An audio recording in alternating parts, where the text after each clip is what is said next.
El de la derecha creyó creer que jamás y nunca a él, que podía estar en el medio, podía darle la salvación. Pero sí hubo la salvación. En Cristo Jesús hay salvación. Diga conmigo, en Cristo Jesús hay salvación. No hay salvación. Diga conmigo, no hay salvación en ningún otro nombre que no sea en Cristo. Ni en Mahoma, ni en la santería, ni en cualquier religión haya salvación. Si tan solo confesásemos a Cristo, como dice su palabra, nosotros seremos salvos. ¿Cuál palabra nos menciona la salvación? El libro de Romanos capítulo 10 dice que si confesásemos con nuestros labios que Jesús es el Señor y creyendo en nuestro corazón que Jesús lo levantó de entre los muertos, seremos salvos. Porque con el corazón se cree para justicia, pero con nuestros labios se confiesa para salvación. Nuestros labios fueron diseñados para que usted y yo fuésemos salvos. Sus labios fueron mencionados para que usted pueda alabar a Cristo, para que usted pueda decir un buen gloria a Dios, para que usted pueda decir un buen gloria aleluya, para que usted pueda decir un buen amén. Cristo vive, Cristo menciona la salvación. Sus labios fueron creados para alabarlo a Él. Amén.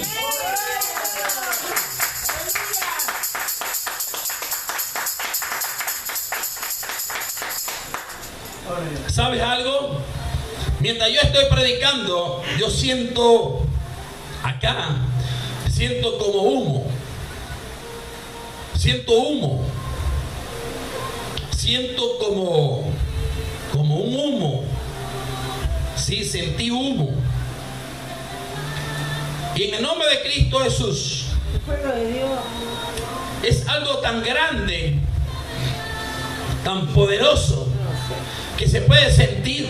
Sí, sentí como humo. Tremendo. Yo comencé a mirar las cosas para ver si es que algo está ocurriendo, algo acá, pero no lo hay, está todo normal. Pero yo percibí humo. Amén. Dice la palabra de Dios, dice que cuando Noé vio descansar el arca, dice que inmediatamente la puerta del arca se abrió y Noé salió con su familia. Y dice que de inmediatamente Noé hizo un altar.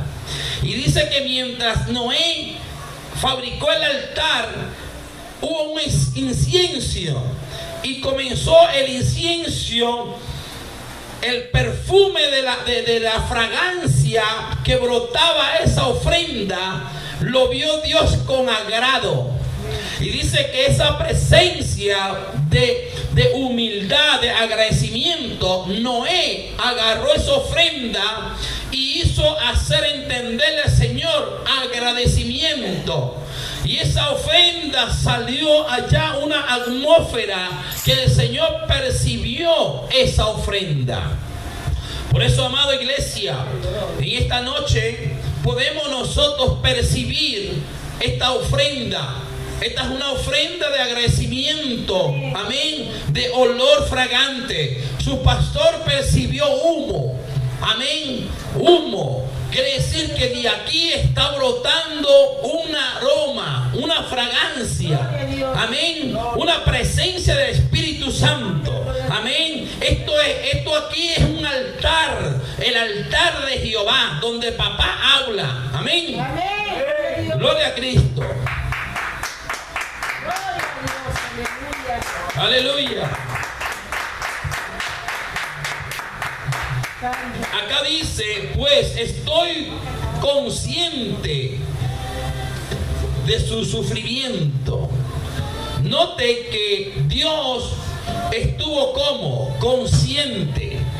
Tuvo una conciencia para poder percibir el sufrimiento de un pueblo. Acá muestra que él tuvo conciencia de su sufrimiento. Note que muchas personas aún ignoran tener en su propio cuerpo una conciencia. ¿Están aquí, iglesia? Aún las personas ignoran tener conciencia. No sé si ahora me entiende. Muchas personas ignoran tener conciencia. Sienten que están siendo sufridos. Sienten que están siendo consumidos. Sienten que están siendo quebrantados. Sienten el dolor. Sienten cualquier otra cosa, pero no tienen conciencia. La conciencia equivale a que el Señor tuvo compasión. Y tener una conciencia limpia es tener compasión aún de nosotros mismos. Una conciencia es darnos a entender en cuenta que existe una conciencia para poder elegir entre lo bueno y lo malo, entre lo puro y no impuro. Esta conciencia que percibió el Señor fue sobre el pueblo. Esta conciencia que el Señor tuvo era la conciencia de ver sufrimientos en un pueblo. Por eso que nosotros tenemos que tener la conciencia de que cada uno de nosotros podamos investigar, darnos de cuenta y tener conciencia de nuestras actitudes, de nuestro contorno, de cómo y de qué forma llevamos nosotros la vida. Pero dice el Señor que Él tuvo conciencia de su sufrimiento. Y dice acá: y he descendido para librarlo de la mano de los egipcios. Cuando Dios tuvo conciencia de este pueblo, Él pudo percibir el sufrimiento del pueblo. Él pudo percatar el sufrimiento y el dolor de un pueblo. Y Él decidió hacer algo. Cuando uno tiene conciencia de las cosas que se nos están previniendo, se nos están teniendo en cabo, nosotros debemos de tener la conciencia de estar pensando de cómo y de qué forma hemos de salir de este momento, de este lugar de quebrantamiento. La conciencia nos ayuda a acercarnos a Dios. Diga conmigo: la conciencia nos ayuda a acercarnos a Dios. Porque aquel que no tenga la conciencia limpia, aleluya, no se puede acercar a Dios. Por eso nosotros tenemos nosotros, cuando Dios tuvo conciencia, la conciencia fue de que Él entendió ver un pueblo que estaba teniendo sufrimiento. Cuando una persona tiene conciencia, la persona se visualiza, se procree, se forma, ver cómo, de qué forma y de qué actitud representa en su vida. Cuando la persona tiene conciencia, la persona se puede ver en un espejo y se puede fijar en el espejo y puede tener una conciencia entre sí mismo y puede tener aún una conversación aún en el reflejo del espejo y puede decirse entre sí mismo, decirse, tengo una conciencia y esa conciencia me va a evaluar a mí cómo es mi verdadera actitud y de cómo y de qué forma me estoy haciendo aún yo daño, aún cómo y de qué forma me hacen daño a mí o cómo y de qué forma me hago daño a mí mismo. Entonces, la conciencia nos acerca a tener un razonamiento limpio, puro, para las actitudes que el Señor refleja, que desea hacer con el pueblo de Dios. Por eso que la llenura del Espíritu Santo nos envuelve a tener conciencia. Y eso es bueno, que el pueblo de Dios tenga conciencia. Porque si nosotros no tuviésemos ese don de la conciencia, ¿qué no podía sucedernos cuando usted no tiene conciencia? La conciencia equivale a que usted tenga un pensamiento y pueda detenerse y poder pensar sobre las actitudes que usted puede algún día presentarse. Amén, iglesia. Por eso que la conciencia es muy importante en la vida del ser humano, porque la conciencia te hace reflexionar aún en los errores pasados, aún en las dificultades pasadas, y tú puedes refrenarte en un momento dado y puedes pensar: oye, y usted puede decir: oye, diga conmigo, oye, y se agarra la cabeza y dice: oye, wow, y dice otra vez. Ahí es cuando la conciencia comienza a trabajar. Cuando la persona comete un error, Cuando la persona malgasta su tiempo, cuando la persona gasta todo y para el día de mañana se levanta la conciencia y le dice: míralo cómo estás ahora, mira cómo te sientes ahora. Y la conciencia como que le comenzase a abrir el entendimiento. Pero la persona oye la conciencia, oye el entendimiento, pero no se equivale a tener verdadera confianza en poder decirle a Dios a través de la conciencia: Señor, basta ya con este sufrimiento, basta ya con esta esclavitud. Por eso es muy necesario que el Señor tuvo que tener consciente de su sufrimiento del pueblo. Alabe a Dios en esta hora. Amén. Dice: pues estoy consciente de su sufrimiento. La conciencia equivale al alma, a los sentidos, al corazón y a la mente. Eso equivale a la conciencia. Equivale al corazón, al alma y a la mente. Y a la mente. Porque ahí son donde están reflejados todos los sentidos de nosotros. Sobre la conciencia. Imagínate como dice acá, ¿verdad? Que equivale a la mente, al alma y al corazón. Y que está luchando y que se enfoca más Dios es en la salvación de ¿qué? ¿De la mente o del corazón? Del alma. Es del alma. Pero viene la conciencia, ¿viene por dónde? ¿Por el alma o por el corazón? Viene por la mente. Es por la mente. Porque ahí en la mente es que se le abre el entendimiento de la conciencia, donde comenzamos a tener conciencia de las actitudes negativas que se nos pueden presentar en un día determinado. Entonces el Señor es tan bueno y tan bondadoso que Él tuvo consciente de su sufrimiento y he descendido para librarlo de manos de los egipcios y para sacarlo de aquella tierra a una tierra buena y espaciosa, a una tierra que emana leche y miel, al lugar de los cananeos y de los hititas y de los amorreos y de los fereceos, amén, y de los jebuseos y de los jebuseos. Y ahora dice: y ahora he aquí el clamor, los hijos de Israel han llegado hasta mí, y además he visto la opresión con que los egipcios lo oprimen. Amén. Entonces, a este pueblo el Señor tuvo que descender y hacerse descender y hacerse conocer. El Señor, cuando vio que este pueblo estaban siendo servidos por los egipcios, dice que el Señor tuvo que hacer algo.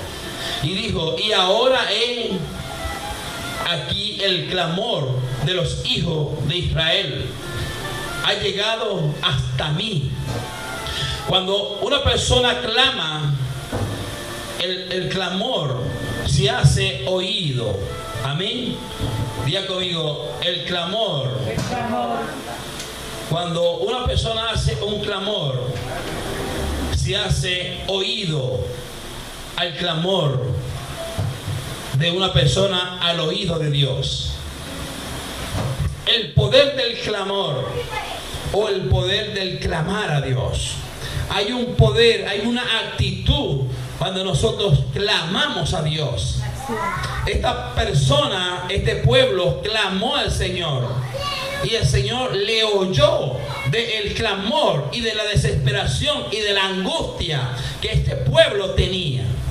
Y si nos vamos al libro de Jeremías, Jeremías 33:3, dice la escritura, dice: clama a mí y yo te responderé y te enseñaré cosas grandes y ocultas que tú no conoces. Una actitud de clamor nos hace ver más allá de lo que nuestros ojos ven. ¿Estás aquí, iglesia? La actitud y el poder del clamar a Dios nos abre el entendimiento para que nosotros podamos ver mucho más allá de lo que nuestros ojos ven. Amén, iglesia. Cuando aquel hombre, servidor de Elías, dice que en cierta ocasión se le propuso un ejército para hacerle guerra, dice que aquel siervo comenzó a tener tuvo temor y se asustó tanto en ver que había más personas de ellos y no percibió lo que estaban con ellos. Por eso que el profeta tuvo que clamar a Dios diciéndole: Señor, ábrele el entendimiento o ábrele los ojos para que él pueda percibir que hay más con nosotros que con ellos. Ese es el poder de poder clamar a Dios en las actitudes peligrosas, donde nosotros podamos ver que esas actitudes son tan temorosas, o tener temor en cualquier actitud de nuestras vidas. Por eso que cuando usted sienta temor, usted automáticamente, el temor no es de Dios, pero el temor te hace tener un cambio radical para que acciones la primera petición de poder clamar a Dios en el momento de auxilio. Amén, gloria a Dios. Amén. El Señor hace tiempo vi un video de una osa madre, pero en esa osa madre había perdido su hijo, un osito muy bonito, y ese osito se abandonó de la madre y llegó hacia una orilla de un río, y ese oso el osito hijo comenzó a beber agua, pero se retiró mucho de la madre. Y ocurrió que cuando él alzó su mirada, el osito pequeño percibió un peligro, percibió un leopardo que lo miró automáticamente diciendo: esta es mi cena. El leopardo miró el osito y el osito automáticamente se atemorizó porque vio el peligro. El leopardo comenzó a tener el grito de guerra y el osito el grito de miedo, y salió el osito gritando y comenzó el leopardo a rugir buscando la manera de devorar el osito, pero el osito buscó las mil maneras de poder huir de la presencia maligna que se le aproximaba al osito. Y el osito comenzó a correr y a correr y a correr y a correr, pero cuando más corría, el leopardo se le acercaba. Y cuando llegó la actitud más fuerte que estaba presentando el osito, era la determinación de vivir o morir. Estaba el leopardo a punto de lanzarse sobre el osito, y el osito lanzó el último clamor, el clamor que le saldría desde su mismísima extraña, de decir así, desde su mismísimo corazón de asustado el osito, que el osito rugió. Y el leopardo sintió cuando el osito rugió, pero sintió un rugido mucho mayor. Era el rugido de su madre. Estaba detrás del osito.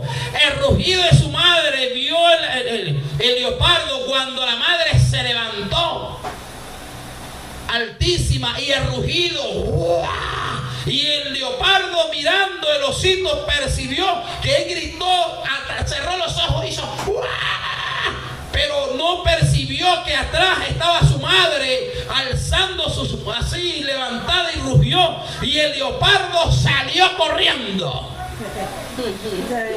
Amén. Y el osito, cuando abrió los ojos, diría él: ¡wow! ¡Qué rugido! ¡Qué clamor! Amén, amado. ¡Qué quiere decir, amada iglesia, cuando usted hace ese